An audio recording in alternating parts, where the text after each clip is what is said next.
Do you know about a sickness called facial arteriovenous malformation? I was born with it. It made a big bump grow in the middle of my face. This sickness is something you're born with. It happens when your arteries and veins, which usually do different jobs, get connected. This lets blood flow between them, making a big blood clot.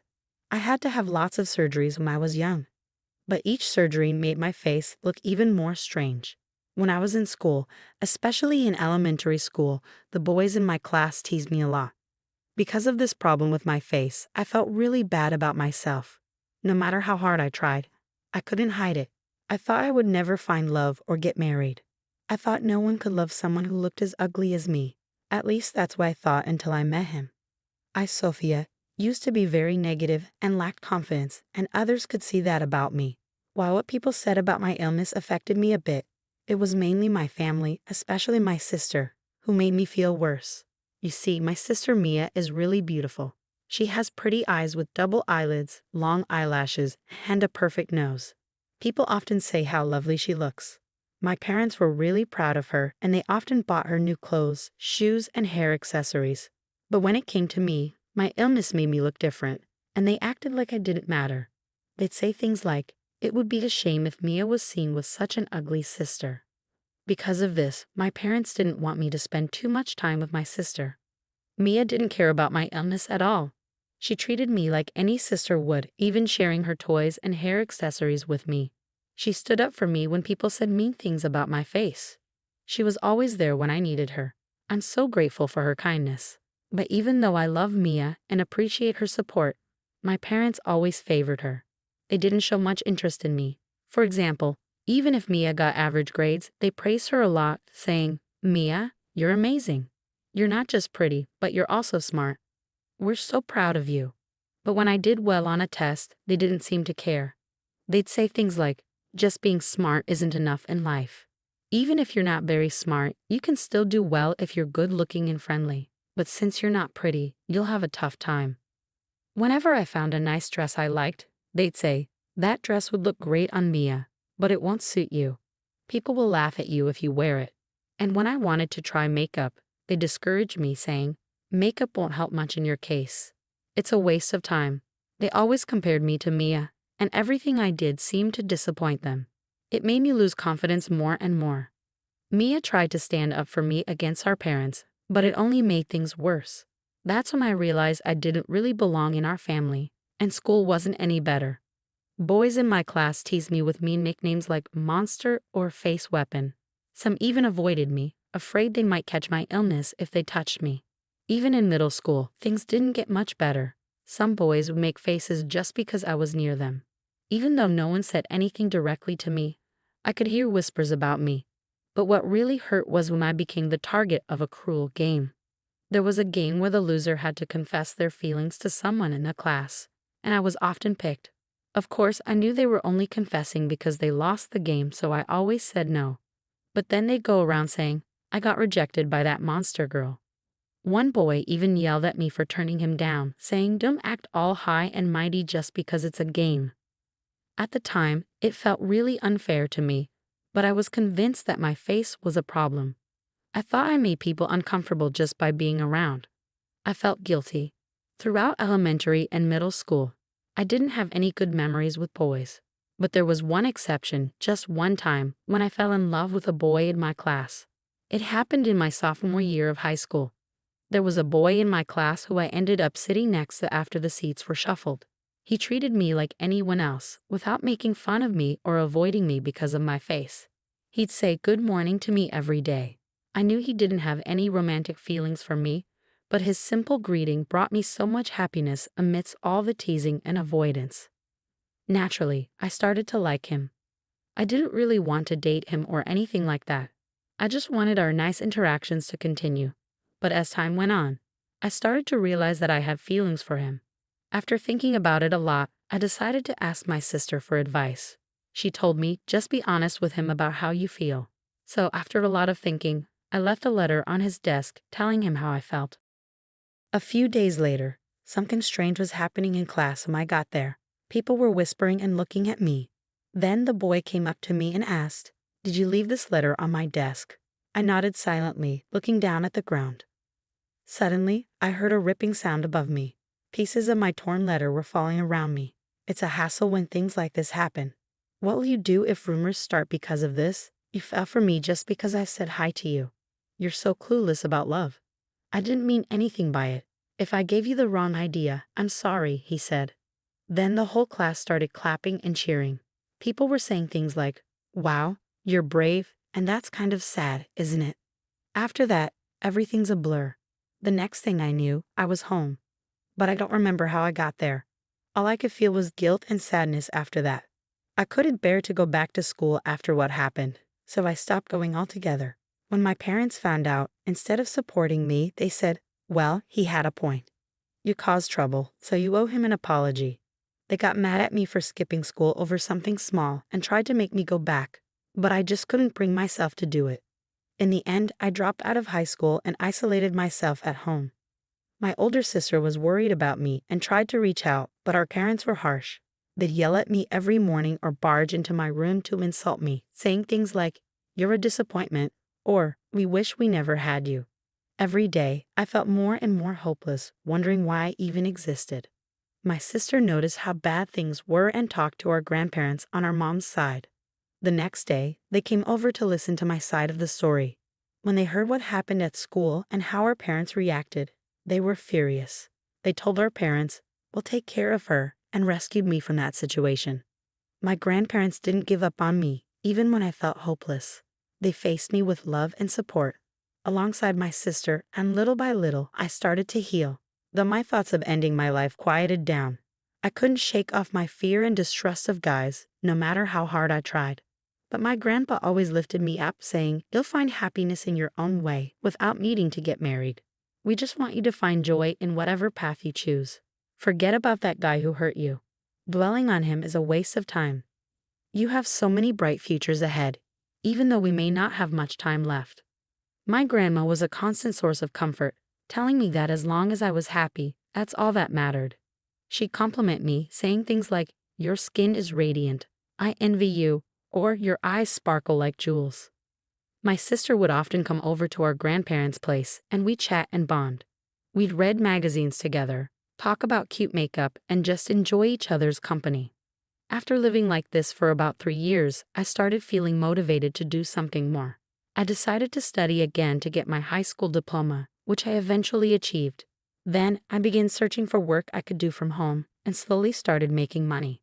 It wasn't as much as what others made in regular jobs, but compared to the days when I felt trapped and hopeless, I felt like I had come a long way. Living at my grandparents' house, I was still scared of people's comments about my looks, so I stayed indoors. That's when my parents suddenly showed up one day, without even a phone call beforehand. They barged in, saying they needed to talk to me. Out of the blue, they said, there's a marriage proposal for you. The guy is the son of someone important in a medical foundation. He apparently has his own issues and struggles to find a partner, so they're suggesting you. Isn't this great? He's wealthy, and he's willing to take someone like you, who's seen as a burden on society. I was shocked by this sudden news, but my grandparents stepped in to support me. They argued that it wasn't fair to make such a big decision without considering my feelings. My dad, sounding convincing, said, this might be her only chance. She's been through so much because of how she looks. Why not see this as an opportunity for her to be happy? I looked at the guy's photo in the marriage document. His face was partly covered by his hair, but I could tell he was overweight and had a peculiar look. I guessed he might also be facing pressure to get married, or he might have some unusual preferences. But even if I said no to the proposal, it seemed like negotiations with the other family were already happening. They were wealthy, and my parents would probably try to push me into the marriage. Despite my own feelings, I felt like I had to accept the marriage proposal to protect my grandparents from any potential trouble. When I said I would accept, my grandparents were shocked. They hugged me tightly, trying to convince me otherwise. You don't have to agree to something so ridiculous, they said. But through tears, I told them, Grandma, Grandpa, until now, I felt like life had no meaning. But because you were there for me, I found joy in living. I can never thank you enough. But I don't want to cause you any more trouble, so I've decided to go through with this marriage proposal. Maybe, like Dad said, this is my only chance. My grandparents cried silently and hugged me tightly. A few days later, I had to meet the guy from the proposal, Matthew, and his parents. I didn't expect this meeting to change anything. Matthew seemed shy and kept his head down. His hair covered most of his face, and his skin looked rough. He spoke so softly that I sometimes couldn't hear him. During our meeting, he hardly looked at my face and answered questions with short sentences. I couldn't help but wonder, is this man really going to be my husband? He can barely hold a conversation. But I felt like I had no choice. Both sets of parents were so eager about the marriage, acting like it was already decided. I felt pressured, like I couldn't say no. Eventually, everything was arranged. As the son of a wealthy family, Matthew provided us with a luxurious apartment filled with expensive appliances and furniture. But our conversations didn't flow well. It was like he didn't even see me. He was so quiet all the time. His constant silence started to weigh on me, so I tried to start a conversation. "Why did you agree to this marriage, Matthew?" Surprisingly, he began to take off his shirt. Confused and panicked, I saw that his skin was red and inflamed. He explained, "I have a skin condition called psoriasis. It's not contagious, so don't worry. But because of how it looks, I've never had any romantic experiences. People even spread rumors that I had an STD, which isn't true. And because of my appearance, my parents don't want anything to do with me. They probably arranged this marriage to get rid of me. I'm sorry for dragging you into this." After he explained, he put his shirt back on and bowed deeply to me. I noticed some inflammation on his hairline, and I realized he was growing his bangs long to hide it. "I understand. Please don't worry," I said. "I'm in a similar situation." When he looked up, I told him everything about my past. Hearing my story about high school, he started to cry. "I can't believe someone would treat you like that. It must have been so hard for you. It's awful how people treated you," he said, getting angry on my behalf and offering me comfort. Despite going through his own struggles, Matthew cried and got angry hearing about my past. I couldn't help but think, how kind is this man? When I asked him, he blushed and smiled shyly, saying, "I was thinking the same thing." From that moment on, we spent the whole night sharing our life stories, crying, getting angry, and understanding each other.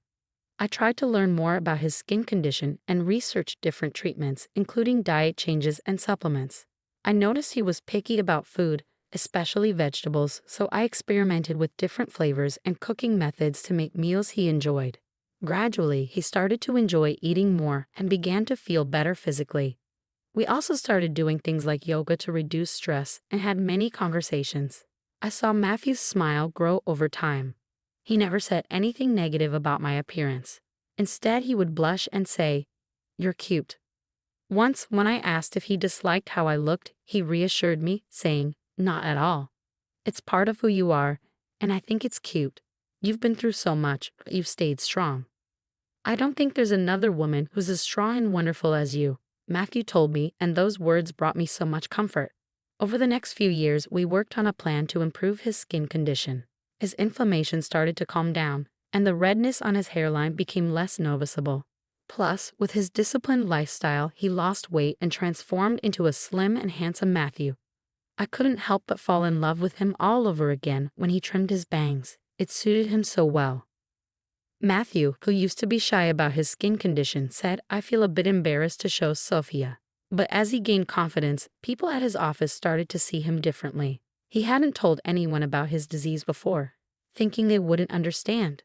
But when he finally opened up, he was surprised that everyone accepted him. They even said, "Why didn't you tell us earlier? Trust us more." One day, as we were enjoying our time together, Matthew suddenly suggested, "Hey, what do you think about having a wedding ceremony?" Even though I had become a bit more positive since marrying him, the idea of facing a large crowd still scared me. When I hesitated, he reassured me, saying, "If you really don't like the idea, we don't have to do it." But I thought it would be a nice way to thank the people at my company who supported me. And it's all thanks to you, Sophia, that I can even think about this. The old me would have never considered a wedding because I was too ashamed of my skin condition. But with your help, my symptoms have improved, and I feel like I can face the future more confidently.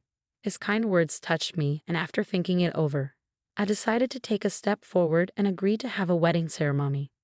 Since I didn't have many friends, I only invited my parents, grandparents, and my sister. However, less than 4 months before the wedding, My sister found out she was pregnant and decided to avoid gatherings for safety reasons. So in the end, only my parents and grandparents attended. My grandparents were happy to be there, but my parents clearly weren't thrilled about it.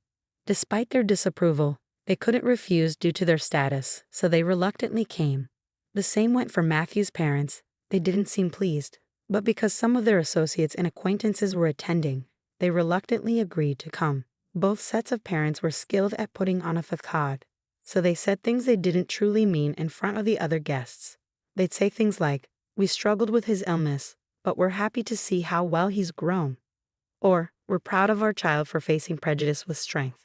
They even pretended to be moved to tears, and some guests, fooled by their false emotions and words, shed sympathetic tears.